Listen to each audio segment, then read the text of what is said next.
Welcome to Netlabs Hub.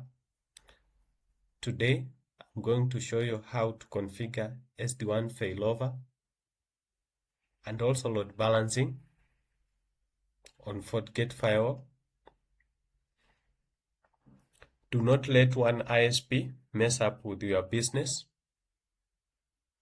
so that with FortiGate SD-WAN, you can get your business online through use of two links so that when one goes down, the other one just automatically picks up, bringing your business online, having seamless connection without manual intervention. So in this diagram, as you can see, this is the LAN. This section is your LAN. Then this section is the center for ISPs. So this is a scenario. I'm using this to demonstrate software-defined wide area network failover. In that, you've got two links, two ISPs. One is the primary, then another one is the backup. So through the FortiGate firewall, the links from the ISP, all of them get to the firewall. So the firewall decides how these links are used. These are the steps to achieve this one. We are going to configure the IP addresses on the interfaces. These two interfaces, port 1, port 2 for these ISPs are going to get IP address automatically. Then port 3 is the LAN, is the port or there is the interface that is facing or that is connecting your LAN.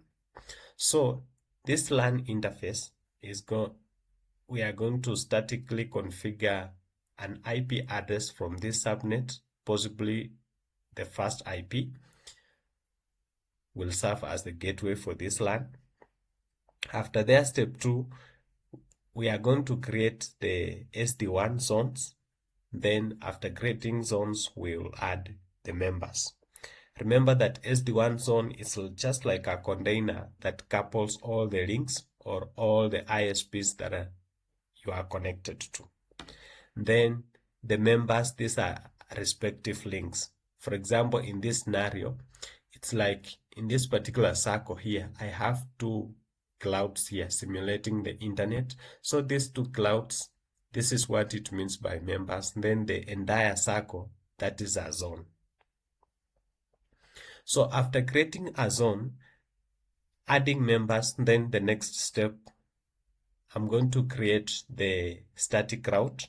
So to tell the firewall how traffic will flow from the LAN to the internet, just the function of the static route is just to define a predefined path for the traffic to follow. So upon being approved by the firewall policy, whether it can be denied or allowed, that's when it will work. But already the path has to be set for the traffic from LAN to the internet, because or else the firewall will just block it or discard. Then the last step, we are going to configure the firewall policy to allow this traffic to go to the internet. Now that it is not going to pass neither Liquid Telecom or Safaricom.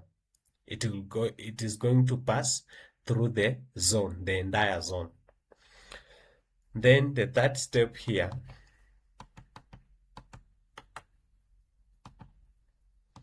that is the fifth step. I'm going to create SD-WAN rule,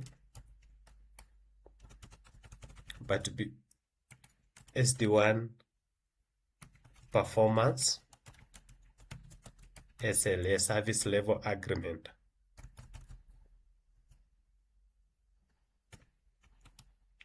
So once we create the service level agreement, we will finish by creating SD-WAN rule.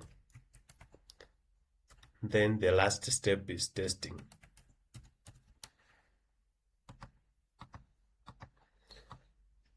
So these are the steps that I'm going to use to carry out this particular lab.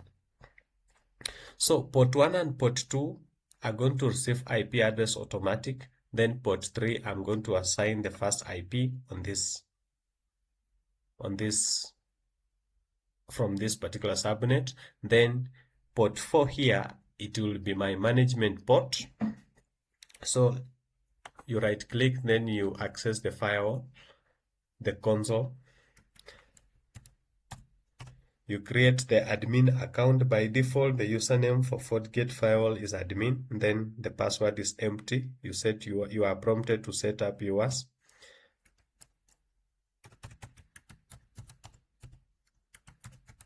So I'm done.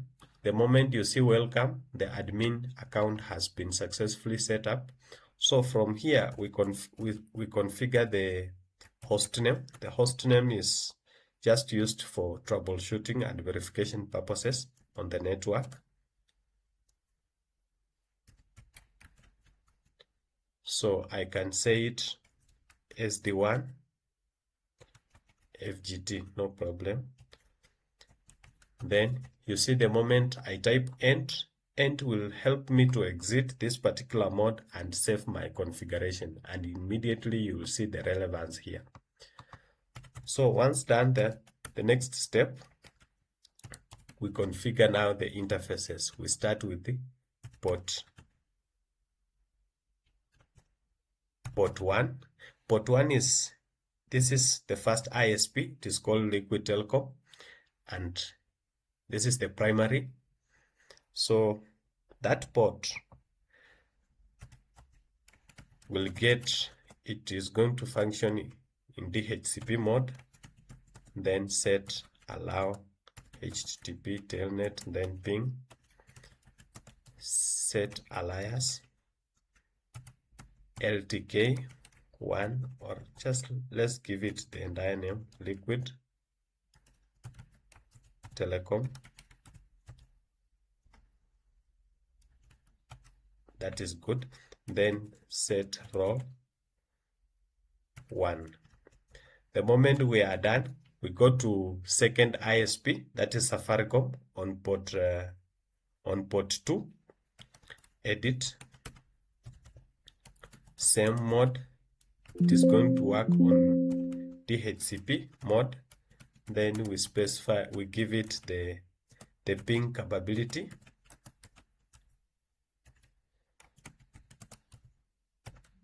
Set alias Safaricom 1, 2. So after there, we specify the role. This is 1 port. Then next, we move to the LAN port, which is port 3. You can see here. So I have successfully configured port 1. So I will later verify whether port 1 and port 2 have received the IP addresses automatically from the internet. In this scenario, I expect it to receive, for example, Liquid Telecom to receive this IP, then Safaricom to receive this IP. So this is just a simulation, but through this simulation, you can get to hands-on in real network environment and get this particular project done. So edit port 3, set mode. So port 3, it is going to be static. Set IP 192.11.124. Then after there, we set role, it's a LAN port. We set alias, it's a LAN. After there, set allow ping. So we can also configure the DHCP on this port so that computers connected on this particular port can get IP addresses automatically without manually assigning it. So after here, you can just end. then diagonalize IP address. We verify whether our ports have received IP addresses or not.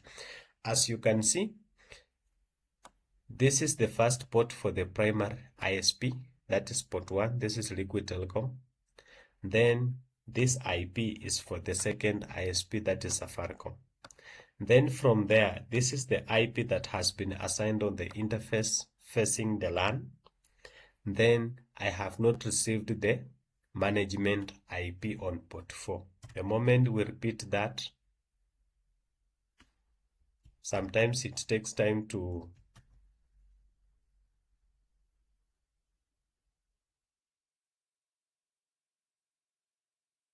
so I have configured port 1, port 2, then port 3, yet port 4. Edit port 4, set mode DHCP, then set allow HTTP, HTTPS, FGM, telnet, ping, then SSH. The moment we set alias MNGT management, then end. The moment we end, then we repeat this command, diagonalize IP address list. You can see it is not yet, but when I repeat, you get it. This is it. So I have successfully configured the ports. Even in addition, the management port is also configured. We can try to ping this IP if it is reachable. We can just check on the CMD.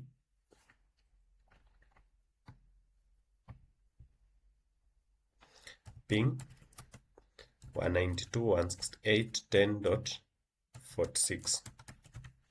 You see, it's pinging. There is no drop. It means this IP, when typed in the browser, it will be accessible. So successfully it has sent how many packets? 14 packets. There is no loss. So we'll just take that IP. We can type it, paste it here. Then you see the moment I type there, I'm able to reach the graphical user interface of the FortiGate firewall. So once you log in, so on this interface,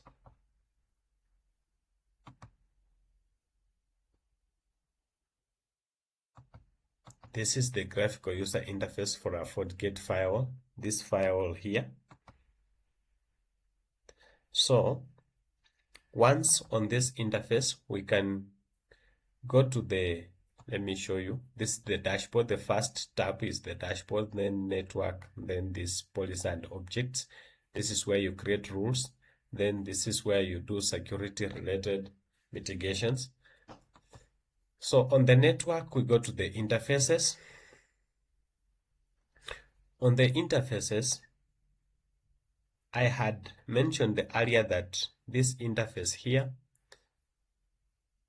is going to act as a DHCP server in relationship to the local area network. You can just come here and enable DHCP server this way, or you can configure it on the CLI. So let's try on the CLI. Config system DHCP server. So once you set the server, you can see what follows. We can set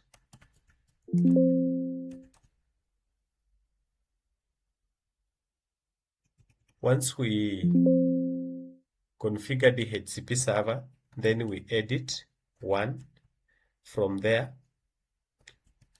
you can see things that we can set there. Set. We set device default gateway.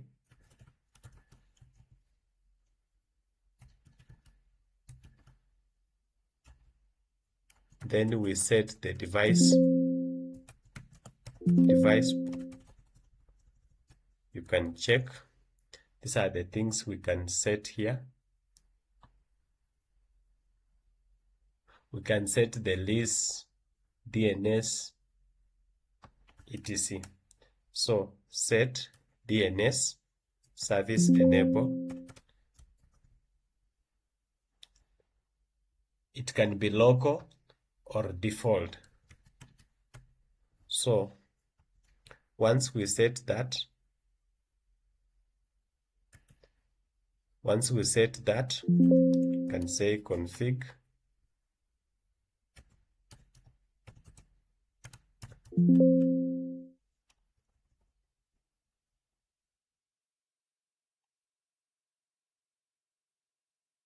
once we set that, we end, then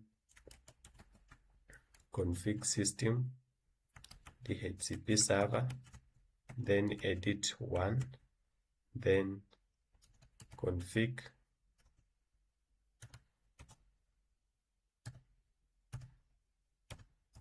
IP range.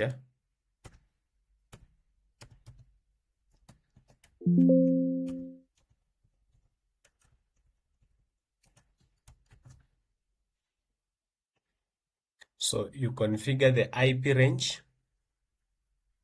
Then on the IP range, you set your start IP and your end IP. So you can check so far on these steps we've reached where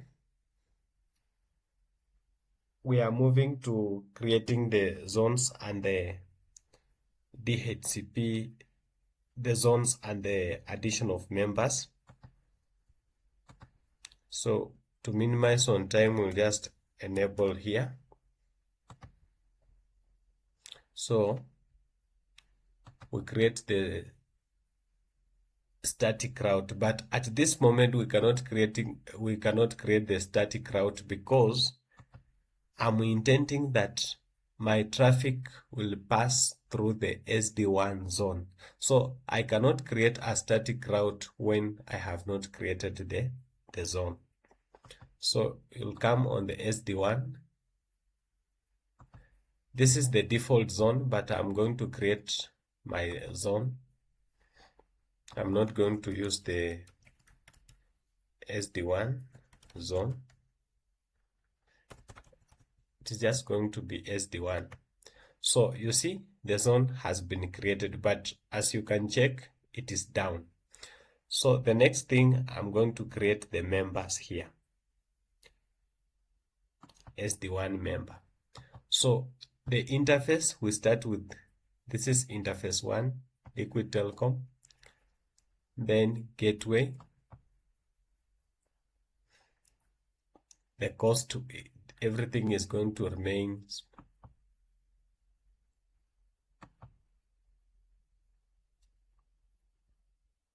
I have created that member.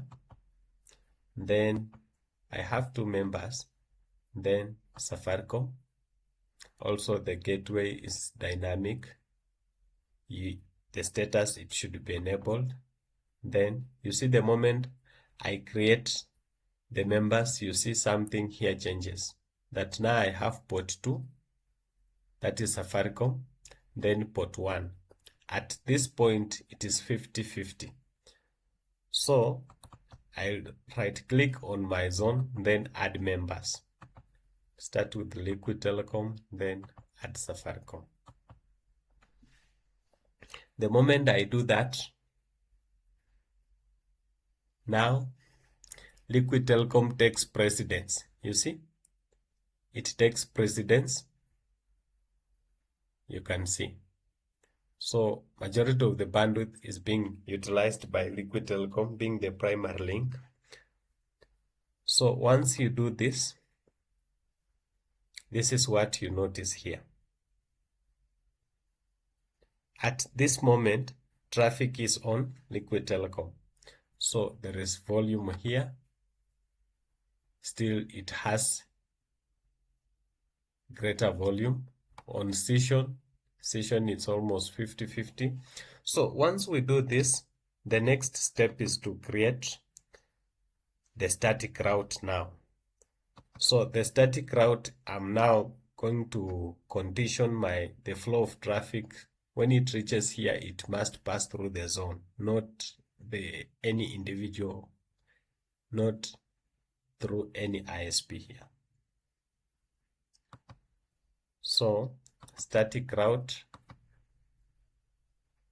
here we'll just pick on the interface, then we'll just pick SD-WAN. There is no need of specifying the gateway, so that this means that the destination, I can access any IP address on the destination or on the internet or generally on the internet through this zone. So once you create that, we are good to go. I'm just following these steps that we listed here. So I'm done with the step 1, step 2, step 3. Now I'm going to configure the firewall policy. So also the firewall policy, to allow the traffic to the internet, it will also pass through the zone, not any individual link. So this one, access internet, then incoming port is my LAN port, then outgoing, it is not going to pass through any port here, it is going to pass through the SD-WAN zone. You can see, because this zone is having members, all the ISPs are within that particular zone, so we use that particular zone, and you can see it is up. So then the zone, we choose destination. The source and destination is everything.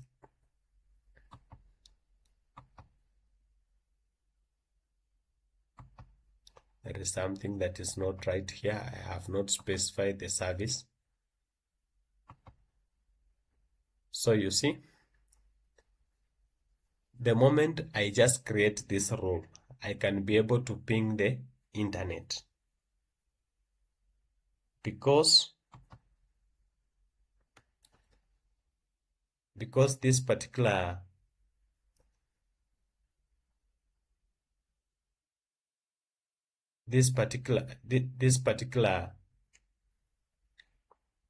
firewall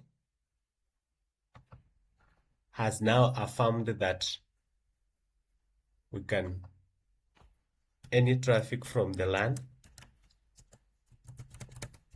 you see, this is DNS, Google DNS, so it's a public DNS, so we can also try to ping anything, google.com. You see it's pinging.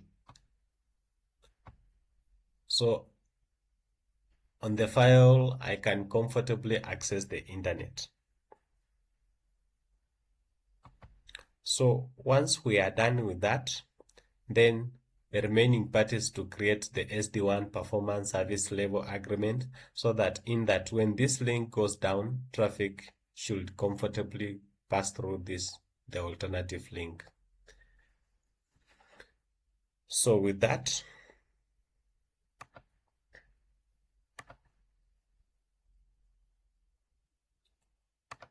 I'm going back to the network, then SD-WAN.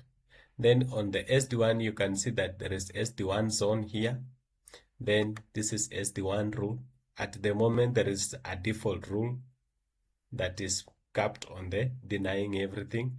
Then there is this performance SLA.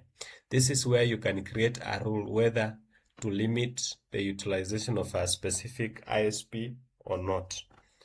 So here I'm starting to configure the SLA, service level agreement. So this one, Google DNS,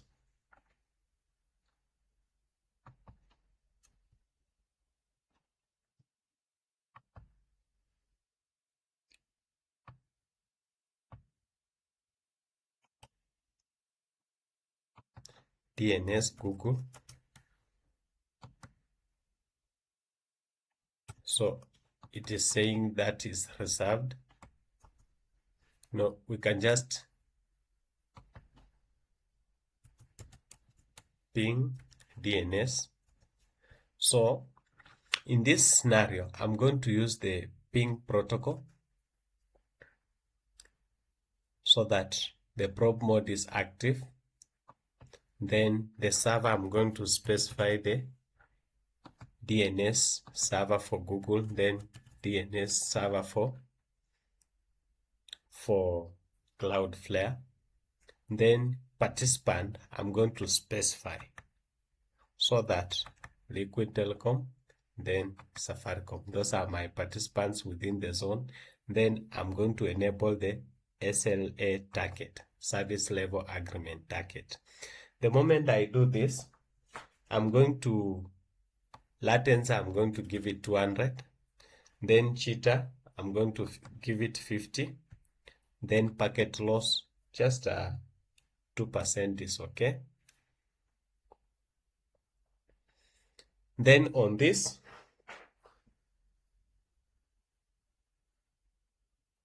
restore link after one check, and then this one is going to remain public. It is going to remain the way it is. Then this is the important part that you should note and check. Update static route. You create that particular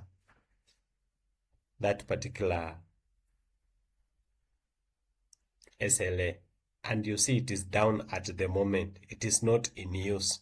So for me to bring up this particular SLA that I have just created, you can see the graph here.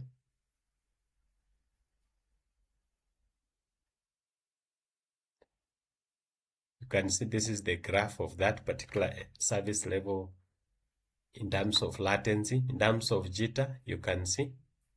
Then in terms of packet loss, still you can see.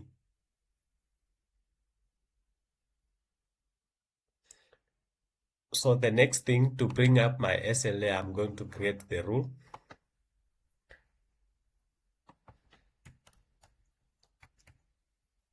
Access internet, so that the source address here, the source is going to be all, but in my record, I'm going to create the address group LAN1, then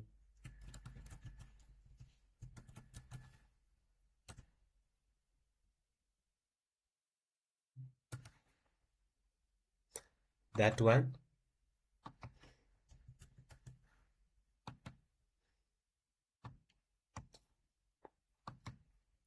so my source is this one. Then destination address is everything, any IP on the internet or anything. So on this, when you come to protocol number, it is any. It can be TCP or UDP. Do not specify. The internet service, just leave it the way it is. When you come outgoing interfaces, the strategy that we are going to use is a manual strategy, so that I'm going to manually assign the outgoing interface. These are the rules that at least you can use to achieve the failover, load balancing, traffic shaping. So once you choose manual interface preference, so this is where you are going to start specifying your primary ISP. So primary ISP in this regard is Liquid Telecom, and that is the interface preference. You see, you can check the statistics here.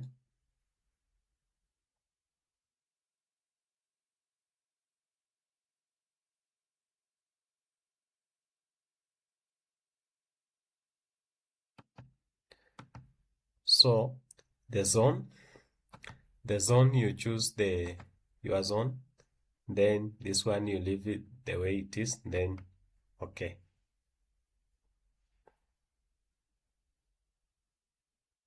The moment you create this rule,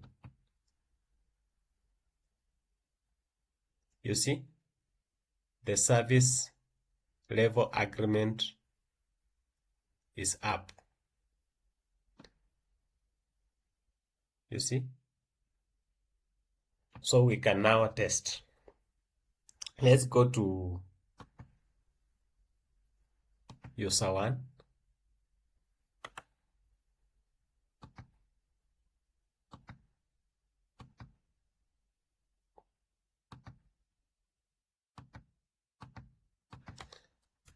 IP DHCP. First of all, the computer has to receive the IP address automatically. It has received 90. So once it has received 90, I want to ping Liquid Telecom, the DNS for Liquid Telecom. It is 5.11.11.5, if I'm not wrong. You see, it's pinging. This is the Africa DNS for Liquid Telecom. So the LAN is able to send traffic to the internet. So at this stage, let me try to suspend Liquid Telecom, if at all my traffic will go. Then let's go back to, still, you see, traffic is still flowing, but the primary link is down, you can see. So this is the site for failover. The moment the SD-WAN zone, the link check has noted that indeed one primary link is down, it has automatically bring up this particular alternate link, the backup link, to continue moving traffic, you see. So let me show you the events, what's happening. So on the events, you can just come on the logs, then click on the events, then SD-WAN events. This is what is happening back end. We can just execute, delete, log, delete all. So the moment I just want to delete all logs so that we can start afresh. You see right now there is no log. So let me go and suspend both links. When I suspend both links, you notice that there is no traffic that is going. Now traffic is being dropped. You see? It's being dropped. But the moment I bring up one link, so as I have suspended both links, what is happening on the logs? We can refresh. You see? Service disabled caused by no outgoing path. You see? The moment I'm bringing one link, then the link status is going to be checked. Then traffic will start flowing. So let me bring up this link. The moment I resume, you see, traffic starts flowing, and that is the primary, the backup link that I have resumed. Still, the primary link is down. So once we do that, you see, we refresh, it will move from the disable service. Then the SD-WAN health check is done. It checks the states of the members within the zone. Then once it finds out that there is one link that is active, then it will redirect traffic through that particular active link. You see, start forwarding traffic. Then the service will be redirected in the sequence order. In which sequence? It will be redirected according to this rule that I created here. You see, at the moment here,